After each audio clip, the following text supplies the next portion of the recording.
pathwaysoflight.org. Welcome to the reading, A Course in Miracles Workbook Lesson 185 Insights. I want the peace of God. One thing I find helpful is to ask myself frequently, what is my level of peace right now? Just asking the question helps because the question reminds me to take the time to open to peace more fully. Focusing on accepting peace brings me more peace. With peace comes a softening, a gentleness. The Course says peace and understanding come together and are never found alone. If ever I want understanding about a situation or circumstance, the way to get it is to first choose peace. When I consciously choose peace, my priorities seem to change. My perspective changes. I am reminded there is only eternal oneness, and the rest is dreams. What doesn't matter gently recedes and then disappears from my mind. Peace is the pathway of heaven. It opens my communication channels with the Holy Spirit and brings clarity to my mind. What I really need to remember from the Holy Spirit's perspective, I will remember. Today, I will practice accepting the peace of God. It is my one goal. This lesson is leading us to a unified priority, a singleness of mind. In an earlier lesson, we are told to examine our goals and points out that we will find, if we look deeply, we have goals that conflict with one another. This is why the ego thought system requires compromise. Within the thought system of separation, it is impossible to have a single goal that is wholly shared with another. As I examine the things I think will bring me happiness and comfort, I think I have many levels of goals. I do have goals of following Holy Spirit's lead and serving as His messenger, but I have to admit other goals can take over my attention.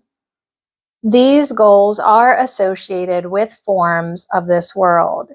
I want certain things to happen or certain conditions to exist. The fulfillment of these goals is measured by what bodies do or what forms are present in the circumstance. These forms are nothing in themselves, but if I think the form in which they appear as my experience is what will make me happy, then I lose my focus on following Holy Spirit's lead. Form takes precedence over content, but form does not bring lasting peace because form is unstable and is always changing. The peace of God is eternal and changeless.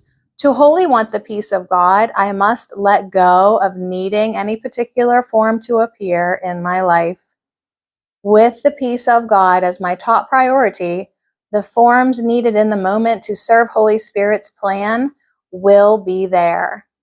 When they are no longer needed, they will go. There is no need to be bogged down with things that no longer serve. The path of peace is a light, unburdened path to light. The lesson says, if I want the peace of God, I will have it, which means if I don't have it, I don't really want it. This just astounds me. How could I not want the peace of God? I did as suggested in the lesson and thought of those things I want instead. I've tried to do this before, but without a lot of success. Thinking in terms of what comforts me made it easier. I was surprised at what came up. I was glad for the reminder not to look at some of them as shameful because that was my first reaction. For instance, I discovered a desire to be admired and respected by others. I would let my mind wander to other goals and would find, to my embarrassment, I was focused once again on some form of personal success which brings me recognition from others. There were other goals as well, other sources of comfort. But what I found myself wondering was why they are so hard to give up. When I offered them to Holy Spirit and asked for God's peace in return, I felt a lack of conviction. I didn't really want this, not entirely. And of course, wanting it entirely is how you get it. I let my mind wander over this terrain for a while, and I think the primary feeling I had was fear. What if I give these things to Holy Spirit? What will this feel like? Will the peace of God bring me the same high that success does? Of course, there won't be those long stretches of feeling incomplete and unfulfilled when I'm not flushed with success. And there won't be the uncertainty of not knowing what constitutes success at any given moment. But what would it feel like not to live on this roller coaster ride? High one day, low another.